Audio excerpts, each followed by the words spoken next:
و میگن امی پیسه تا به فقیر بدی، لیکن ده حج چی میکنی؟ حج امینجاست. شاعرام امی ترکت زمزمه کرده و امی گپا گفته که دل به دست آر که حج اکبر است، از هزاران کعبه یک دل بهتر است. کعبه بنیادی خلیل آذر است، دل نظرگاه جلیل اکبر است. دل به دست آور که حج اکبر است، از هزاران کعبه یک دل بهتر است.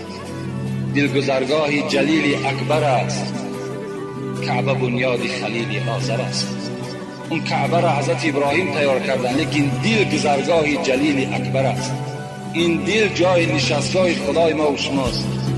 دل به دست آور که حج اکبر است، از هزاران حج چی میگه؟ از هزاران کعبه یک دل بهتر است. این گپ غلط است، این گپ نادرست است، این گپ الحاد است.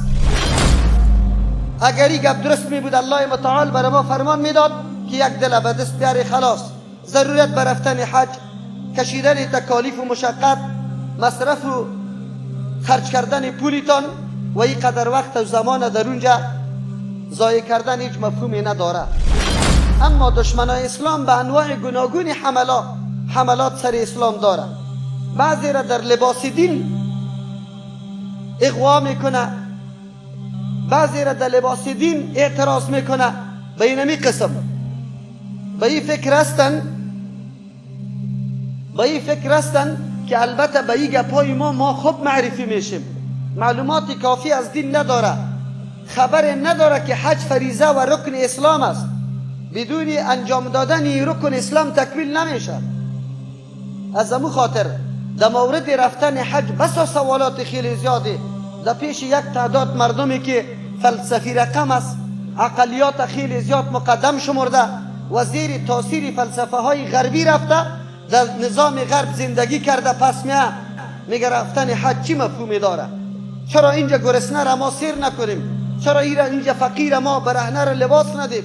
چی ضرورت است که قدر پول مصرف میکنیم؟ اما انشاءالله در جمعه های آینده قدم به قدم درسای عظیمی که از این عبادت بزرگ الله برای کسانی که اراده حج داره برشان حاصل میشه، معلوم میشه براتان که یقینا هر حکم الله متعال مشتمل به فلسفه های خیلی زیاد، اما وقتی ما درک نمی کنیم فایده مادی و ظاهری از او را، فکر میکنیم این امر لغو و ضایع است. عقل ناقص انسانی چقدر توانمندی داره که امو رازهای نهفته احکام الله متعال درک کرده بتانه. این بیچارگک از نفس خود آگاهی نداره که نفسش کدام قسم اهمیتی داره، نفسش از چی چیز جور شده، روح چی را میگه و چه قسم در بدن ما سرایت کرده. لیکن در مورد احکام الله متعال باز زیاد گویی میکنه.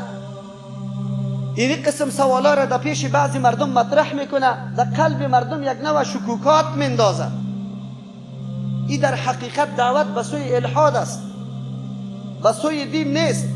الله متعال فقیر وظیفهش، فقیر حسیش در مال تو مقرر کرده. بر علاوه زکات که فریضه چهارم است، قبل از حج امی فریضه سری تو است. اگر تو مسلمان تنها فریضه زکات انجام بدی نخواد فقیر باقی بمانه، ما ضمانت میکنیم که اگر تو دهای مسلمان فریضه بزرگ الله را که زکات است به وجه احسنش بپردازن، در جهان اسلام کسی فقیر دیگه دیده نمیشه. افسوس است که از این فریضه ها کسی آگاهی درست نداره، نمیپردازن.